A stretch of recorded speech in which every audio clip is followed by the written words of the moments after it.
കണ്ണുകൾ തുറക്കാൻ സാധിക്കുന്നില്ലായിരുന്നു മാളവികയ്ക്ക്. കൺപോളകൾക്കെല്ലാം വല്ലാത്ത ഭാരം തോന്നുന്നുണ്ടായിരുന്നു അവൾക്ക്.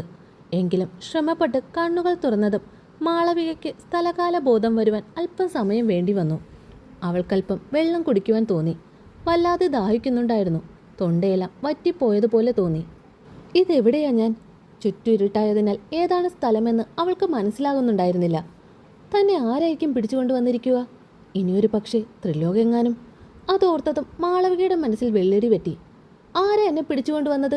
അഴിച്ചുവിടാനല്ലേ പറഞ്ഞത്? അഴിച്ചുവിടാൻ! കയറുകൊണ്ട് ഇരു കൈകളും ചേർത്ത് കെട്ടിയതുകൊണ്ട് തന്നെ മാളവികയ്ക്ക് എഴുന്നേൽക്കാൻ സാധിക്കുന്നില്ല. എങ്കിലും ഉറക്കെ അലറിക്കൊണ്ട് അവൾ ആരെങ്കിലും കേൾക്കുവാൻ വേണ്ടി പറഞ്ഞുകൊണ്ടേയിരുന്നു. പെട്ടെന്നാണ് ആരോ കതക് തുറക്കുന്നത് പോലെ മാളവികയ്ക്ക് തോന്നിയത്. അലറൽ നിർത്തിക്കൊണ്ട് മാളവിക മുന്നോട്ട് നോക്കിയപ്പോൾ കണ്ടു ആരൊക്കെയോ നടന്നു വരുന്നത്. ഇരുട്ടായതിനാൽ അവൾക്ക് ആരാണ് തൻ്റെ അടുക്കലേക്ക് നടന്നു വരുന്നതെന്ന് മനസ്സിലാകുന്നില്ലായിരുന്നു. പെട്ടെന്നാണ് ഇരുട്ട് വ്യാപിച്ച മുറിയിൽ വെളിച്ചം പരന്നത്. ഒരു നിമിഷം അവളുടെ കണ്ണുകൾ പുളിക്കുന്നത് പോലെ തോന്നി.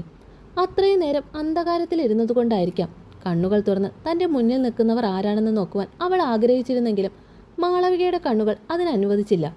അല്പസമയം കൂടി കണ്ണുകൾ ഇറുകി ചിമ്മിയും തുറന്നും കളിച്ചുകൊണ്ട് മുൻപിലേക്ക് നോക്കിയതും തൻ്റെ മുന്നിലായി നിൽക്കുന്നവരെ കണ്ട് അവളുടെ ശരീരം പേടിയാൽ വെട്ടി വിറച്ചുപോയി. അറിയാതെ തന്നെ അവളുടെ നാവിൽ നിന്നും അവൻ്റെ പേരുച്ചരിക്കപ്പെട്ടു. ത്രിലോക്! ആ! ഒരു നിമിഷം അവരെ തന്നെ നോക്കി നിന്ന സ്റ്റീഫനും ക്ലീറ്റസിനും എന്താണ് അവിടെ സംഭവിച്ചതെന്ന് മനസ്സിലായില്ല.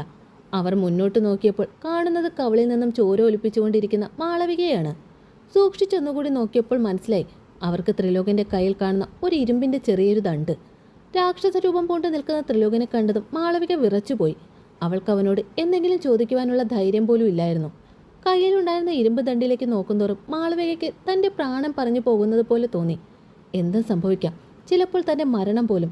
അതോർത്ത് മാളവികയുടെ കണ്ണുകളിൽ നിന്നും കണ്ണുനീർ ഒഴുകി ഇറങ്ങി. ത്രിലോക്, എന്തിനാ എന്നെ? ഭയത്തോടെ ഉമിനീർ ഇറക്കിക്കൊണ്ട് മാളവിക അത്രയും ചോദിച്ചതും പെട്ടെന്നാണ് ത്രിലോകിന്റെ ശബ്ദം ആ കൂടാരത്തിനിൽ പ്രതിധ്വനിച്ചത്. നിർത്തടി പന്ന മോളെ, നീ എന്നെക്കുറിച്ച് എന്താടി കരുതിയത്? ഞാനൊരു പോങ്ങനാണെന്നോ? ഇത്രയും കാലം ഞാൻ എല്ലാം സഹിച്ചു നിന്നത് നീ എന്നെങ്കിലും നന്നാകുമെന്നുള്ള പ്രതീക്ഷ ഉണ്ടായിരുന്നു. പക്ഷെ നീ എൻ്റെ ശ്രുതിയുടെ ജീവനെ പോലും ഭീഷണിയാകുന്ന തരത്തിൽ വളർന്ന് പന്തലിക്കുമെന്ന് ഞാൻ സ്വപ്നത്തിൽ പോലും കരുതിയിരുന്നില്ലടി. എത്ര വട്ടം പറഞ്ഞിരുന്നടി ഞാൻ നിന്നോട് എനിക്ക് നിന്നെ വിവാഹം കഴിക്കാൻ താല്പര്യമില്ല. എന്നിട്ടും എൻ്റെ പുറകെ നീ നടന്നത് ദിവ്യപ്രണയം കൊണ്ടൊന്നും അല്ല എന്ന് എനിക്ക് നല്ലോണം അറിയാം. എത്രയോ ക്ഷമിച്ച് നിനക്ക് നന്നാവാൻ അവസരങ്ങൾ ഒരുപാട് തന്നു. പക്ഷേ നീ നന്നായില്ല മാളവിക. ഇനി നീ ഒരിക്കലും നന്നാവുകയുമില്ല. അതെനിക്കറിയാവുന്ന കാര്യമാണ്. ഇനി നിന്നെ വിട്ട് വെച്ചാൽ എൻ്റെയും ശ്രുതിയുടെയും ജീവിതത്തിലേക്ക് നീ വീണ്ടും ഒരു രംഗപ്രവേശനം നടത്തും. അതിന് ഞാൻ അനുവദിക്കില്ല. നീ ഒരു പെണ്ണായതുകൊണ്ടാണ് ഞാൻ ഇത്രയും പരിഗണന നിനക്ക് നൽകിയത്. പക്ഷെ നിന്നെപ്പോലെ അല്ലെങ്കിൽ നിന്നേക്കാൾ എത്രയോ ഇളയ ഒരു പെണ്ണാണ് ശ്രുതി. നീ അവൾക്ക് നൽകാത്ത കൺസിഡറേഷനൊന്നും ഞാൻ നിനക്ക് നൽകില്ല മാളവിക. എൻ്റെ ശ്രുതിയുടെ ശരീരത്തിൽ നിന്നും ഒലിച്ചിറങ്ങിയ രക്തത്തുള്ളികൾക്ക് നിന്നെക്കൊണ്ട് ഞാൻ കണക്ക് പറയിപ്പിക്കുമടി. ത്രിലോക്, ഞാൻ അറിയാതെ ഞാനല്ല ഒന്നും ചെയ്തത്. എല്ലാം ചെയ്തത് ഏട്ടനും ഭൈരവുമാണ്. ഒരു നിമിഷം അറിയാതെ മാളവിക അനിയുടെ പേര് പേടി കൊണ്ട് വിളിച്ചു പറഞ്ഞു പോയി. എന്താ നീ ഇപ്പോൾ പറഞ്ഞത്? കണ്ണുകൾ കുറുക്കിക്കൊണ്ട് മാളവിക പറഞ്ഞത് വിശ്വസിക്കുവാനാകാതെ ത്രിലോക് വീണ്ടും അവളോടായി ചോദിച്ചു. ശിവയുടെ അവസ്ഥയും മറിച്ചല്ലായിരുന്നു. അത്രയും നേരം ഭയത്തിൽ നിന്നിരുന്ന മാളവികയുടെ മുഖത്ത് പരിഭ്രമം നിറഞ്ഞു. പേടിയാൽ താൻ ചെയ്തു പോയ നാവിൻ്റെ പിഴയോർത്ത് അവൾ സ്വയം ശപിച്ചു. പറയടി, എന്താ നീ ഇപ്പോൾ പറഞ്ഞതിൻ്റെ അർത്ഥം? ത്രിലോകിൻ്റെ അലർച്ചയിൽ ആ പഴയ കെട്ടിടം പോലും പ്രകമ്പനം കൊണ്ടു. എന്താടി ഒന്നും മിണ്ടാതിരിക്കുന്നത്? ത്രിലോക് ചോദിച്ചത് കേട്ടില്ലേടി നീ? വാ തുറന്ന് അവൻ ചോദിച്ചതിനുള്ള മറുപടി താ മാളവിക. മാളവികയുടെ അടുത്തേക്ക് ചെന്ന് ശിവ അവളുടെ കവളി ശക്തമായി തൻ്റെ കൈകൾ കൊണ്ട് മുറുകെ പിടിച്ച് അവളോട് അലറിക്കൊണ്ട് ചോദിച്ചു. എന്നിട്ട് മാളവിക പരിഭ്രമത്തോടെ അങ്ങോട്ടും ഇങ്ങോട്ടും നോക്കുകയല്ലാതെ ഒന്നും വാ തുറന്ന് പറയുന്നില്ല എന്ന് കണ്ടതും ശിവയുടെ ക്ഷമയുടെ നല്ലിപ്പലക കഴിഞ്ഞിരുന്നു. പറയടി, ഒന്നും വിഴുങ്ങാതെ. ശിവയുടെ കയ്യിൽ നിന്ന് കിട്ടിയ ആടിയിൽ മാളവികയ്ക്ക് തൻ്റെ തല പെരുക്കുന്നത് പോലെ തോന്നി. അവളുടെ ചുണ്ട് പൊട്ടി ചോര പുറത്തേക്ക് ഒഴുകി. കൂടാതെ ത്രിലോകിൻ്റെ അടിയും കൂടി കിട്ടിയതുകൊണ്ട് തന്നെ മാളവിക വല്ലാതെ അവശയായി പോയിരുന്നു. രണ്ടുപേരുടെയും മുഖത്തേക്ക് നോക്കുവാൻ പോലും മാളവിക ഭയന്നു പോയി. ഇനിയും താൻ ഒന്നും മിണ്ടാതെ ഇരുന്നാൽ അവർ രണ്ടുപേരും തന്നെ കൊന്നുകളയുമെന്ന് പോലും മാളവികയ്ക്ക് തോന്നി. ത്രിലോകിൻ്റെ മൗനം കൊടുങ്കാറ്റിന് മുന്നേയുള്ള ശാന്തതയാണെന്ന് മാളവികയ്ക്ക് ആ സമയം അവൻ്റെ മുഖത്തേക്ക് നോക്കിയപ്പോൾ മനസ്സിലായി. ഇനിയും ഒന്നും മറച്ചു വെച്ചിട്ട് കാര്യമില്ല എന്ന് തോന്നിയ മാളവിക തൻ്റെ സ്വന്തം ജ്യേഷ്ഠനായ അനിയുടെ ഇതുവരെ ആരും കാണാത്ത അവൻ്റെ സ്വഭാവവും ലക്ഷ്യവും എല്ലാം വെട്ടി തുറന്ന് പറയേണ്ടി വന്നു. എല്ലാം പറഞ്ഞു കഴിഞ്ഞതും മാളവികയ്ക്ക് ത്രിലോകിൻ്റെയും ശിവയുടെയും മുഖത്തേക്ക് നോക്കുവാൻ കൂടി സാധിച്ചില്ല. അവൾ മുഖം കുനിച്ചിരുന്നു. അപ്പോഴും താൻ തോറ്റുപോയതിൻ്റെ എല്ലാ ദേഷ്യവും അവൾ തൻ്റെ കൈമുഷ്ടി ചുരുട്ടിപ്പിടിച്ച് തീർത്തു. ഇനി ത്രിലോകിനെ തനിക്ക് ഒരിക്കലും കിട്ടില്ല എന്നുള്ള ചിന്ത അവളെ ഒരു മുഴുഭ്രാന്തിയാക്കുവാൻ ഉതകുന്ന ഒന്നായിരുന്നു. മാളവിക തൻ്റെ തല ഉയർത്തി മുന്നിലേക്ക് നോക്കിയപ്പോൾ കണ്ടു. എല്ലാം കേട്ടിട്ട് ഒന്നും പറയാതെ തന്നെ നോക്കി നിൽക്കുന്ന ത്രിലോകിനെ. ഇത്രയൊക്കെ താൻ പറഞ്ഞിട്ടും ത്രിലോക് ഒന്നും മിണ്ടുന്നില്ലെങ്കിൽ അതിനർത്ഥം ചിലപ്പോൾ തന്നോട് അവൻ ക്ഷമിച്ചിരിക്കുമോ? അവളുടെ മനസ്സ് അവളോട് തന്നെ പറഞ്ഞുകൊണ്ടേയിരുന്നു, ചിലപ്പോൾ ഇതും അവൻ ക്ഷമിച്ചിരിക്കും. ഇത്രയും കാലം ഞാൻ ചെയ്ത പല തെറ്റുകളും അവൻ പുറത്തു തന്നതല്ലേ, അതുകൊണ്ട് ഇതും പുറത്തു തരുമായിരിക്കും. മുഖത്ത് നിഷ്കളങ്കത ഭാവം വരുത്തി മാളവിക ത്രിലോകിനോട് പറഞ്ഞു. ത്രിലോക്, എന്നോട് ക്ഷമിക്ക്. ഞാനെല്ലാം നിന്നെ നേടുവാനുള്ള ആഗ്രഹത്തിന്മേൽ ചെയ്തു കൂട്ടിയതാണ്. സത്യത്തിൽ ഞാൻ നിരപരാധിയാണ് ത്രിലോക്. ഇതിനെല്ലാം പിറകിൽ എൻ്റെ ഏട്ടൻ മാത്രമാണ്, ഒപ്പം ആ ഭൈരവും. നീ എന്നെ ഒന്ന് വിശ്വസിക്കേ. ഞാൻ നിന്റെ മാളവികയല്ലേ. നിനക്ക് തോന്നുന്നുണ്ടോ നിന്നെ തകർക്കുവാൻ വേണ്ടി ഞാൻ അവരുടെ കൂടെ നിൽക്കുമെന്ന്? അപ്പോഴേക്കും മാളവിക കരഞ്ഞു പോയിരുന്നു. സത്യത്തിൽ മാളവികയുടെ നാടകം കണ്ട് ശിവയ്ക്ക് തൻ്റെ ദേഷ്യം അടക്കുവാൻ സാധിക്കുന്നില്ലായിരുന്നു. ഈ സമയം ഏറ്റവും പിറകിലായി നിന്ന സ്റ്റീഫന്റെ തോളിലായി ഒന്ന് തട്ടിക്കൊണ്ട് ക്ലീറ്റസ് ചോദിച്ചു, എന്നാലും എൻ്റെ ഇച്ചായ, ഇവൾക്കൊക്കെ ഓസ്കാർ അവാർഡ് തന്നെ കൊടുക്കണം. എന്നാ അഭിനയമാണ് കാഴ്ചവെക്കുന്നത് നോക്കിയേ. ക്ലീറ്റസ് സ്റ്റീഫനെ നോക്കിക്കൊണ്ട് പറഞ്ഞു. അത് നീ പറഞ്ഞത് ശരിയാടാ ക്ലീറ്റസേ. ഓ, ഭരത് ഗോപി വരെ തോറ്റുപോകും. സത്യത്തിൽ ഇവളെ എൻ്റെ കൈകൊണ്ട് കൊല്ലുവാനാണ് എനിക്ക് തോന്നുന്നത്. ക്ലീറ്റസ് തൻ്റെ ആത്മരോഷം സ്റ്റീഫനോടായി പറഞ്ഞു. ആ, നീ ഒന്ന് അടങ്ങട പോവേ. നോക്ക്, നമ്മുടെ ത്രിലോക് സാറിൻ്റെ നിൽപ്പ് കണ്ടാൽ തന്നെ അറിയാം ഇത് അവളുടെ ഒടുക്കത്തെ അഭിനയമാകുമെന്ന്. തങ്ങളുടെ ഇടതുവശത്തായി നിൽക്കുന്ന ത്രിലോകിനെ നോക്കിയപ്പോൾ ക്ലീറ്റസിൻ്റെ കണ്ണുകളൊന്ന് വിടർന്നു. കൊച്ചു കളൻ, ഞാൻ ഇപ്പോഴത് ശ്രദ്ധിച്ചത്. ഇവളിത് ഏതുവരെ പോകുമെന്ന് നോക്കി നിൽക്കായിരിക്കും ത്രിലോക് സാർ, അല്ലേ ചായ? അതേടാ ത്രിലോക്, ഞാൻ വീണ്ടും മാളവിക എന്തോ കരഞ്ഞുകൊണ്ട് ത്രിലോകിനോട് പറയുവാൻ വന്നതും പെട്ടെന്നാണ് അവൻ്റെ ഗാംഭീര്യമാർന്ന ശബ്ദം അവിടെ മുഴങ്ങിയത്. കഴിഞ്ഞോ? മാളവിക നോക്കുമ്പോൾ ദേഷ്യം കൊണ്ട് മുറുകിയ മുഖത്തോടെ തന്നെ നോക്കി നിൽക്കുന്ന ത്രിലോകിനെ കണ്ടതും അവൾക്ക് ഇനി തൻ്റെ ഒരടവും അവൻ്റെ മുന്നിൽ ഏൽക്കില്ല എന്ന് മനസ്സിലായി. ത്രിലോക്, ഞാൻ ശബ്ദിക്കരുത്. നീ ഇനി നിനക്ക് സംസാരിക്കാനുള്ള ചാൻസ് എല്ലാം കഴിഞ്ഞിരിക്കുന്നു മാളവിക. ഇനി പ്രവർത്തിക്കാനുള്ള സമയമാണ്. ഇത്രയും കാലം നിന്നെയെല്ലാം വെറുതെ വിട്ടുവെച്ചത് നന്നാവുകയാണെങ്കിൽ നന്നായിക്കോട്ടെ എന്ന് കരുതിയിട്ടാണ്. പക്ഷേ ഇല്ല. അത് മാത്രമോ, നിങ്ങൾക്ക് വേണ്ടി ഓരോ അവസരങ്ങൾ നൽകി അവസാനം നിങ്ങളെൻ്റെ ശ്രുതിയെപ്പോലും വെറുതെ വിട്ടില്ല. ആദ്യം ശാന്തമായാണ് അവൻ മാളവികയോട് പറഞ്ഞതെങ്കിലും അവസാനമായപ്പോഴേക്കും ത്രിലോകിൻ്റെ മുഖമെല്ലാം ദേഷ്യം കൊണ്ട് മുറുകി വരുന്നുണ്ടായിരുന്നു. ഇനിയും ഞാൻ നിങ്ങളെ ഇങ്ങനെ വിട്ടുവെച്ചാൽ നിങ്ങൾ എൻ്റെയോ ശ്രുതിയുടെ ജീവിതം എന്നേക്കുമായി നശിപ്പിക്കും. കൂടാതെ എന്നിൽ നിന്ന് ശ്രുതിയെ അകറ്റി അവളെ ഇനിയും അപകടത്തിൽപ്പെടുത്തുവാൻ ശ്രമിക്കും. ഇങ്ങനെയൊക്കെ എൻ്റെ ഭാര്യയോട് ചെയ്യുമ്പോൾ ഒരു ഭർത്താവ് എന്ന നിലയ്ക്ക് ഞാൻ പ്രതികരിക്കണ്ടേ മാളവിക? അല്ലെങ്കിൽ എൻ്റെ ഭാര്യ ഞാനൊരു പോഴനാണെന്നല്ലേ കരുതുക? അതുകൊണ്ട് എൻ്റെ ആദ്യത്തെ അടി നിനക്ക് തന്നെ ഇരിക്കട്ടെ. ഒറ്റയടിക്ക് കൊല്ലുവാൻ എനിക്ക് അറിയാഞ്ഞിട്ടില്ല. പക്ഷേ നീ കാണണം എൻ്റെ ശ്രുതിയുടെയും ജീവിതം. അത് കാണുമ്പോൾ ഓരോ നിമിഷവും മരിച്ചാൽ മതിയെന്ന ചിന്തയിൽ നേറി ചാവണം മാളവിക നീ. നോ, വേണ്ട ത്രിലോക്, അങ്ങനെയൊന്നും ചെയ്യല്ലേ. എനിക്ക് മാളവികയ്ക്ക് ത്രിലോകിനോട് പറയുവാൻ വാക്കുകൾ പോലും നഷ്ടപ്പെട്ടു. ശബ്ദിക്കരുത്. ഒരു നിമിഷം ത്രിലോകിൻ്റെ മുഖത്തേക്ക് നോക്കിയതും മാളവിക അറിയാതെ തന്നെ തലയാട്ടി. എടോ സ്റ്റീഫ, അതിങ്ങോട്ട് എടുക്ക്. ത്രിലോക് മാളവികയെ നോക്കിക്കൊണ്ട് സ്റ്റീഫനോടായി പറഞ്ഞു. Okay sir.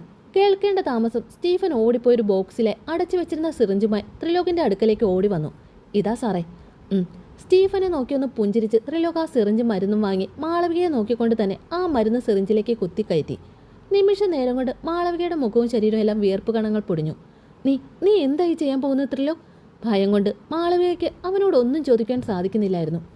പേടിക്കേണ്ട മാളവിക മോളെ, ഇത് നിനക്ക് നിന്റെ ത്രിലോക് തരുന്ന ഒരു സമ്മാനമാണ്. ശിവ അവളുടെ അടുക്കലേക്ക് വന്ന് കൈകെട്ടി നിന്ന് അവളെ പുച്ഛിച്ചുകൊണ്ട് പറഞ്ഞു. ശിവ പറഞ്ഞതിൻ്റെ അർത്ഥം മനസ്സിലാകാതെ മാളവിക ശിവയെയും ത്രിലോകിനെയും മാറി മാറി നോക്കി. അയ്യോ, കുട്ടിക്ക് മനസ്സിലായില്ല എന്ന് തോന്നുന്നു. ത്രിലോകേ, നീ ഒന്ന് പറഞ്ഞു കൊടുക്ക്.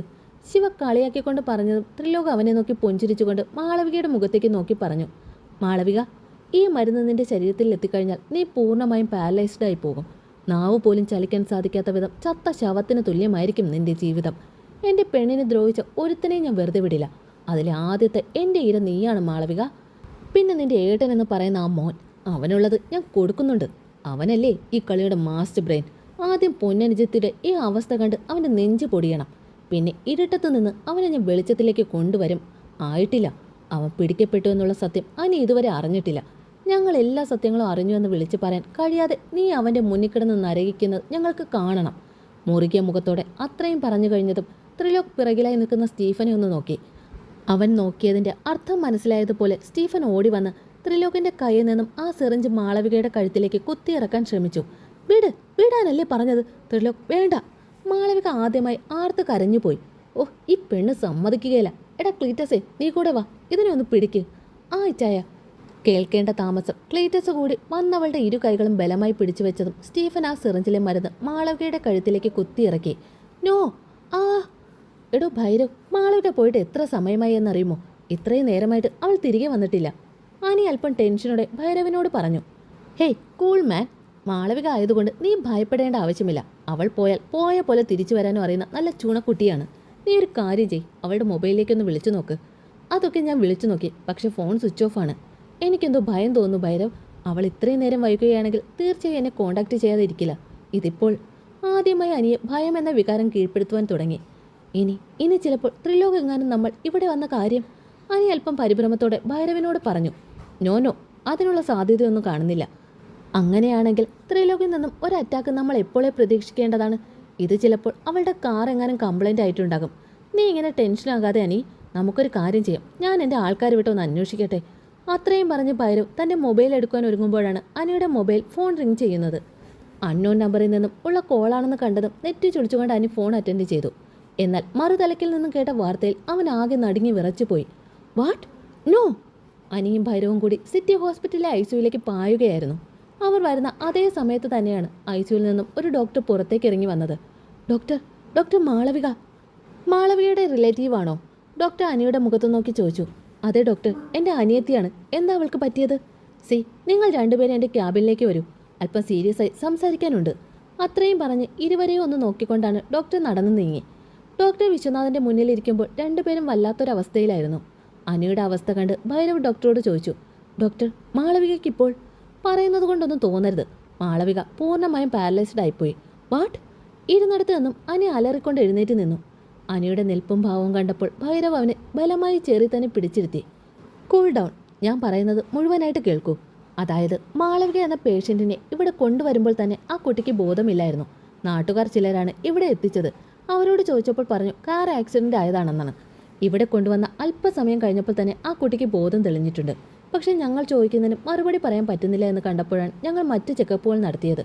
ഒരു പക്ഷേ ഇടിയുടെ ആഘാതത്തിലായിരിക്കാം ഇങ്ങനെ സംഭവിച്ചത്. ഡോക്ടർ പറഞ്ഞു നിർത്തിയതും എനിക്ക് അയാളോട് എന്തൊക്കെയോ ചോദിക്കണമെന്നുണ്ട്. പക്ഷെ തൻ്റെ മുന്നിൽ പുഞ്ചിരിച്ച് നിൽക്കുന്ന മാളവികയുടെ മുഖം ഓർക്കുന്തോറും അനിയുടെ കണ്ണുകൾ നിറഞ്ഞൊഴുകി. അവൻ്റെ അവസ്ഥ മനസ്സിലാക്കിയെന്നോണം ഭൈരവ് ഡോക്ടറോട് ചോദിച്ചു. ഡോക്ടർ, ചോദിക്കുന്നതുകൊണ്ടും കരുതരുത്. ഞങ്ങൾ മാളവികയ്ക്ക് ബെറ്റർ ട്രീറ്റ്മെൻറ്റ് വേറെ എവിടെയെങ്കിലും കൊണ്ടുപോയാൽ? നോക്കൂ മിസ്റ്റർ, നിങ്ങൾക്ക് എവിടെ വേണമെങ്കിലും കൊണ്ടുപോകാം. പക്ഷേ എൻ്റെ ഇത്രയും കാലത്തെ എക്സ്പീരിയൻസിൻ്റെ മുകളിലാണ് ഞാൻ ഈ പറയുന്നത്. പേഷ്യൻറ്റിന് ഇനി ഒരു റിക്കവറി ഉണ്ടാകാൻ 1% പോലും ചാൻസ് ഞാൻ കാണുന്നില്ല. നിങ്ങളുടെ താല്പര്യം അനുസരിച്ച് നിങ്ങൾക്ക് എവിടേക്ക് വേണമെങ്കിലും ആ കുട്ടിയെ ഷിഫ്റ്റ് ചെയ്യാം. I have no problem. Doctor അത്രയും പറഞ്ഞു കഴിഞ്ഞതും ഇനിയൊന്നും ഡോക്ടർക്ക് പറയാനില്ലാത്തതുപോലെ അയാൾ ഇരുവരെയും നോക്കിയിരുന്നു. എങ്കിൽ പിന്നെ ഡോക്ടർ, ഞങ്ങൾ മാളവികയെ ഞങ്ങളുടെ നാട്ടിലേക്ക് കൊണ്ടുപോവുകയാണ്. ഡോക്ടർ അതിനുള്ള പ്രൊസീജിയേഴ്സ് എന്താണെന്ന് വെച്ചാൽ ചെയ്തു തരണം. യെസ്, ഓഫ് കോഴ്സ്, അതെല്ലാം ഞാൻ ചെയ്തു തരുന്നതാണ്. എന്തായാലും ഈ ഒരു ദിവസം പേഷ്യൻ്റ് ഇവിടെ കിടക്കട്ടെ. നാളെ രാവിലെ ഡിസ്ചാർജ് ചെയ്യാം. ഇനിയൊന്നും ഡോക്ടറോട് പറയാനില്ലാത്തത് കൊണ്ട് തന്നെ ഭൈരവും അനിയും അവിടെ നിന്നും ഇറങ്ങി. ഇതേ സമയം ശ്രുതിയെ ICUവിൽ നിന്ന് ഷിഫ്റ്റ് ചെയ്ത് എന്നറിഞ്ഞ് ഓടിപ്പാഞ്ഞ് വരികയാണ് ത്രിലോക്. ശ്വാസം പോലും എടുക്കാൻ മറന്നുകൊണ്ട് റൂമിൻ്റെ വാതിൽ തള്ളി തുറന്ന് അകത്തേക്ക് കയറിയ ത്രിലോക് കണ്ടു കണ്ണുകൾ അടച്ചുറങ്ങുന്ന ശ്രുതിയെ. അവളുടെ തൊട്ടടുത്തായി ഇരിക്കുന്ന അജയനെ കണ്ടതും ത്രിലോക് അവനെ നോക്കി ഒന്ന് പുഞ്ചിരിച്ചു. നെറ്റിയിൽ പൊടിഞ്ഞ വിയർപ്പ് കണങ്ങൾ തുടച്ചുകൊണ്ട് അകത്തേക്ക് കയറി അജയനോട് ചോദിച്ചു അവൻ എപ്പോൾ വന്നു എന്ന്. പെട്ടെന്നാണ് ബാത്റൂമിലെ വാതിൽ തുറക്കുന്ന ശബ്ദം ത്രിലോക് കേട്ടത്. അവൻ അങ്ങോട്ട് നോക്കിയപ്പോൾ കണ്ടു അജയൻ്റെ അമ്മ ബാത്റൂമിൽ നിന്ന് ഇറങ്ങി വരുന്നത്. തൻ്റെ അമ്മയെ നോക്കി നിൽക്കുന്ന ത്രിലോകിനെ കണ്ടതും അജയൻ പുഞ്ചിരിച്ചുകൊണ്ട് അവനോട് പറഞ്ഞു. അത് പിന്നെ ശിവയെ വിളിച്ചപ്പോഴാണ് അവൻ കാര്യങ്ങൾ പറഞ്ഞത്. അപ്പോൾ തന്നെ അമ്മയും കൂട്ടി ഇങ്ങോട്ടേക്ക് വന്നു. ഞങ്ങൾ ഇവിടെ വന്നപ്പോഴാണ് അറിഞ്ഞത് നിങ്ങൾ രണ്ടുപേരും പുറത്തു പോയിരിക്കുകയാണെന്ന്. അജയൻ പുഞ്ചിരിച്ചുകൊണ്ട് ത്രിലോകിനോട് പറഞ്ഞു. അതെ, ഒന്ന് പുറത്തു പോകേണ്ട ആവശ്യമുണ്ടായിരുന്നു. ഇവിടുത്തെ ഡോക്ടർ പറഞ്ഞ് ഏൽപ്പിച്ചിട്ടുണ്ടായിരുന്നു കാര്യങ്ങളെല്ലാം. ആ, ഡോക്ടർ എന്നോട് പറഞ്ഞിരുന്നു. പിന്നെ എന്തായാലും ഞങ്ങളുണ്ടല്ലോ ഇവിടെ, അപ്പോൾ പിന്നെ റൂമിലേക്ക് ഷിഫ്റ്റ് ചെയ്യാമെന്ന് കരുതി. അജയൻ ശ്രുതിയെ നോക്കിക്കൊണ്ട് പറഞ്ഞു. ത്രിലോക് വന്ന് ശ്രുതിയുടെ മുടിയിഴകളിലായി പതിയെ തലോടി. തൻ്റെ പ്രാണന്റെ സ്പർശനം അറിഞ്ഞതുപോൽ ശ്രുതിയുടെ ഇമകളൊന്ന് ഇളകി. കണ്ണുകൾ അടച്ച് കിടക്കുമ്പോഴും ഉപബോധ മനസ്സിൽ അവൾ അറിയുന്നുണ്ടായിരുന്നു തൻ്റെ ത്രിലോകിൻ്റെ സാമീപ്യം. അപ്പോഴും ശ്രുതിയുടെ നാവിൽ നിന്നും അവൻ്റെ നാമം ഉച്ചരിക്കപ്പെട്ടു, ത്രിലോക്. സത്യത്തിൽ ഒരു അത്ഭുതത്തോടെ അജയൻ നോക്കിക്കാണുകയായിരുന്നു ശ്രുതിയുടെയും ത്രിലോകിൻ്റെ ആത്മബന്ധം. അതെ, ഇവർ തന്നെയാണ് ഒന്നിക്കേണ്ടതെന്ന് ആ സമയം അജയൻ മനസ്സിൽ പറഞ്ഞുകൊണ്ടേയിരുന്നു. പിറ്റേന്ന് രാവിലെ അനിയും ഭൈരവും മാളവികയും കൊണ്ടുവന്നത് നേരെ തറവാട്ടിലേക്കായിരുന്നു. ഈ സമയം ഇതൊന്നും അറിയാതെ ഹേമ മുറിയിലിരുന്ന് ആരോടോ മൊബൈലിൽ സംസാരിക്കുകയാണ്. എൻ്റെ മോളോ? മാളവികയോ? അവളെക്കുറിച്ച് ഞാൻ എന്ത് പറയാനാണ്? ഇങ്ങനെ ഒരു സൽസ്വഭാവം നിഷ്കളങ്കമായ ഒരു മകളെ കിട്ടുക എന്ന് പറഞ്ഞ് ഞാൻ എന്തോ പുണ്യം ചെയ്തിട്ടുണ്ട്. അല്ലാതെ എന്താ പറയുക? നിനക്കറിയുമോ മഹേശ്വരി, എനിക്കെൻ്റെ മോളും മോനും കഴിഞ്ഞ് ഈ ലോകത്ത് വേറെ ആരും ഉള്ളൂ. ഇല്ല, അവർ രണ്ടുപേരും ഇവിടെ ഇല്ല. ഏട്ടൻ്റെ കൂടെ അടിച്ചു പൊളിക്കാൻ പോയിരിക്കുകയാണ് എൻ്റെ മാളവിക മോൾ. ഹേമ വീണ്ടും എന്തോ പറയുവാൻ ഒരുങ്ങുമ്പോഴാണ് പെട്ടെന്നൊരു ആംബുലൻസിൻ്റെ ശബ്ദം കേട്ടത്. ഇതെന്താ തറവാട്ടിലേക്ക് ഇപ്പോൾ ഒരു ആംബുലൻസ്? ഇനി ആ ശ്രുതി എങ്ങാനും ചത്തോ? മഹേശ്വരി, ഞാൻ പിന്നെ വിളിക്കാട്ടോ. അത്രയും പറഞ്ഞ് മഹേശ്വരിയുടെ മറുപടിക്ക് കാത്തു നിൽക്കാതെ വേഗം ഫോൺ കട്ട് ചെയ്ത് ധൃതിയിൽ കോണിപ്പടികൾ ഇറങ്ങി താഴേക്ക് ചെന്നു ഹേമ. ഈശ്വര, ഞാൻ മനസ്സിൽ കരുതിയതുപോലെ ആ ശ്രുതി എന്ന് പറയുന്ന പെണ്ണ് ചത്തൊടുങ്ങിയിട്ടുണ്ടാകണേ. അങ്ങനെയാണെങ്കിൽ എൻ്റെ മാളവിക മോൾക്ക് ഇനിയെങ്കിലും ത്രിലോകൻ്റെ കൂടെ സന്തോഷത്തിൽ ജീവിക്കാമായിരുന്നു. ഓരോന്ന് മനസ്സിൽ കണക്ക് കൂട്ടിക്കൊണ്ട് സിറ്റൗട്ടിലേക്ക് ഓടി വന്ന ഹേമ ഒരു നിമിഷം ഇടിവെട്ടേറ്റതുപോലെ നിന്നുപോയി. അയ്യോ എൻ്റെ മോളെ! സ്ട്രെച്ചറിലേക്ക് കിടത്തിക്കൊണ്ട് വരുന്ന മാളവികയെ കണ്ട് ഹേമ അലറി കരഞ്ഞുപോയി. ഒരു നിമിഷം ശ്വാസം എടുക്കാൻ പോലും മറന്നുകൊണ്ട് അവർ അങ്ങനെ തന്നെ തരിച്ചു നിന്നു. എന്താ എന്താ എൻ്റെ കുട്ടിക്ക് സംഭവിച്ചത്? അനി, നിന്നോടല്ലേ ചോദിച്ചത് എന്താ സംഭവിച്ചതെന്ന്? ഹേമയുടെ ശബ്ദം കേട്ട് കോവിലകത്തുള്ള എല്ലാവരും പുറത്തേക്ക് വന്നിരുന്നു. ഹേമയുടെ അലറിക്കരച്ചിലും തങ്ങളുടെ മുൻപിലൂടെ കൊണ്ടുപോകുന്ന മാളവികയെ കണ്ടതും തറവാട്ടിലുള്ളവർ ആകെ തറഞ്ഞു നിന്നുപോയി. നിന്നോട് ചോദിച്ച് കേട്ടില്ലേ അനി? വാ തുറന്ന് പറയടാ. ആ സമയം ഹേമയ്ക്ക് ഭ്രാന്ത് പിടിക്കുന്നത് പോലെ തോന്നിയിരുന്നു മകളുടെ അവസ്ഥ കണ്ട്. അത് പിന്നെ അമ്മേ, മാളവികയ്ക്കൊരു ആക്സിഡന്റ്. ഭയപ്പെടാൻ ഒന്നുമില്ല. കുറച്ച് ദിവസം കഴിഞ്ഞാൽ എല്ലാം ശരിയാകും. അനി ഹേമയെ സമാധാനിപ്പിക്കാൻ വേണ്ടി എങ്ങനെയോ പറഞ്ഞൊപ്പിച്ചു. പക്ഷേ അനിയുടെ ആശ്വാസവാക്കുകളൊന്നും ഹേമയുടെ മനസ്സിലെ തീ അണയ്ക്കുവാൻ ഉതകുന്ന ഒന്നല്ലായിരുന്നു. പെട്ടെന്നാണ് ഹേമ ബോധം മറഞ്ഞ അനിയുടെ ദേഹത്തേക്ക് തന്നെ വീണത്. അയ്യോ അമ്മേ! ബോധം മറഞ്ഞു കിടക്കുന്ന ഹേമയെ കണ്ട് അനിയാകെ പകച്ചുപോയി.